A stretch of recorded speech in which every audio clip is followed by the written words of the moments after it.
It's time to talk submarines here at the Monaco Yacht Show, and I'm with the co-founder of SEAmagine, Charles Konen. How are you? Very well, thank you. Beautiful Good. show, beautiful day. Good to see you again. It's been a couple of years since I've seen you, but since then there's been a new submarine come out. Can you talk us through it? It is. Since last time, we've made them bigger and better. Our latest model, this one is a 5-person model that goes 500 meters deep.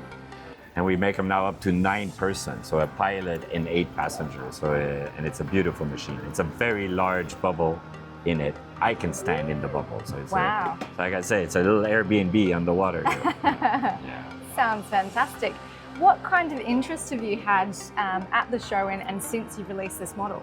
The interest is high because most people don't want to just go on their own. They want to take their family, they want to take the group. So the interest is having multiple seats, so that you can go as a group and experience it together, which is different from scuba diving where you just have a mask on and you can't talk to anybody. This, you're in a room looking through a completely transparent room looking at the fish, so it's a beautiful experience. Going inside a sub like this, what is it actually like? Can you describe it? Well, I think what people don't realize is that the material, the window disappears on the water. So when you sit there, nobody knows where the wall is. So everybody's first reaction is trying to see where is the wall because I see the water around, but I'm dry. So it is a very strange feeling to be surrounded by water and not see any wall. So that's the first reaction is everybody trying to touch the window. And as you go deeper, the light goes down, but then we have lots of lights on the sub to light up.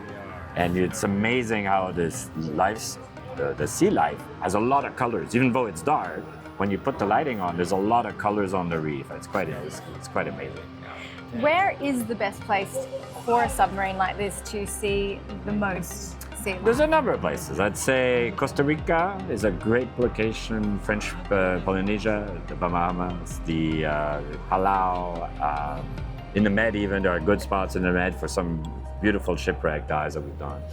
And we just got back from Papua New Guinea and diving. It's stunning. And you have to understand, the moment you go deeper than 100 meters, you are going to find stuff that nobody's ever seen. Really? Because it's so amazing how little we know. Deeper than 100 meters, we don't know, we know very, very little. So very often you'll find new creatures that nobody knows. You know, and you show the pictures to the universities, I don't know what it is. So it's quite fascinating, the exploration side of it.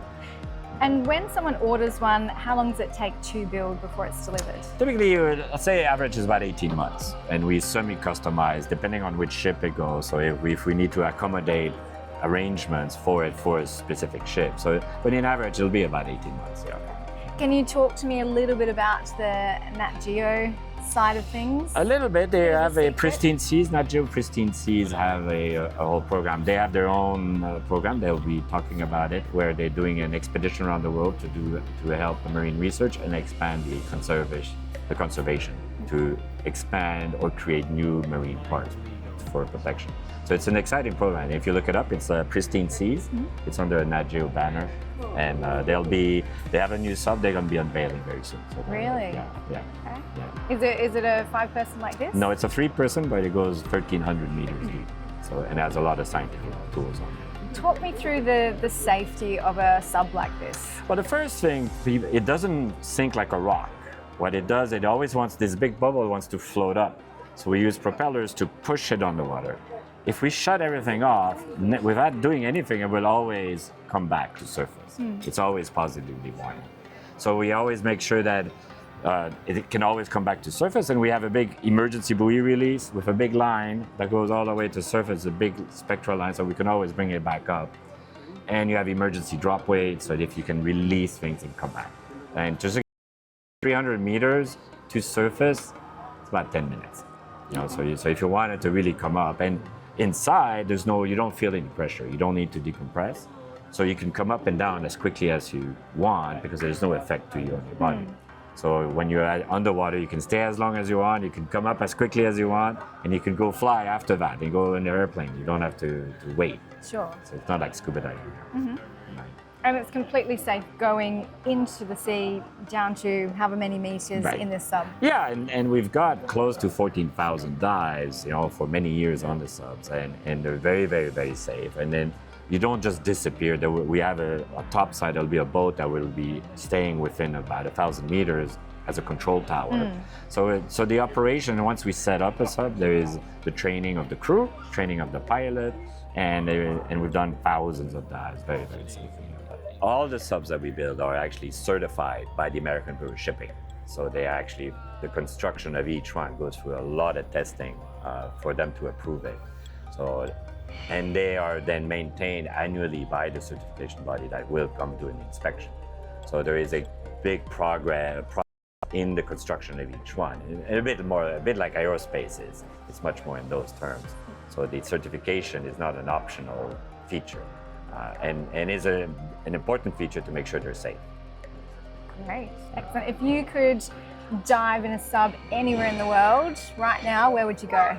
I'd go back to Papua New Guinea. Yeah. And try it out, because we know very, very little in that region. So you start going deep, it's like it's Cousteau all over again. You're on the frontier, But in a lot of locations, even yachts, when you go to the Bahamas, I'm off to the Bahamas next week, where even the locations that people are used to, the moment you go deeper, it's a new theater.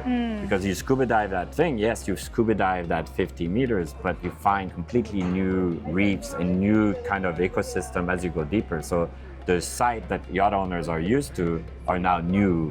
There's something new to discover. Sure. So it's quite cool. Are there many super yachts that are, starting to get subs on board? I think it's more and more.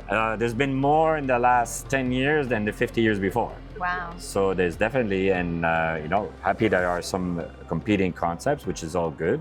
But the ships are much more accommodating now, the new designs, that you can put a sub on it. So it makes the ability for owners to choose to have one, as opposed to changing completely the ship. So yeah, it's a new way of both enjoying yachting above water and underwater, and add to the diving profile and the capabilities. Yeah. So we found some Roman amphoras in Italy at 150 meters, and we called the university, and now they went, and we told them where they were, and just by accident, just by going around. So it's fascinating. The moment you do anywhere in the world, you start diving, you don't know what you're going to find. Yeah. Yeah, for That's sure. very exciting. I would love to try one out one day. Maybe I'll get to, maybe in the Maldives sometime. Maybe we do have a one in the Maldives that is with a patina resort. So if people want to try it, they can go to the Maldives and try that. Excellent. Yeah. Oh, I hope to try it one day. Yeah. Thank you so Thank much. you. And it was so good to see you again.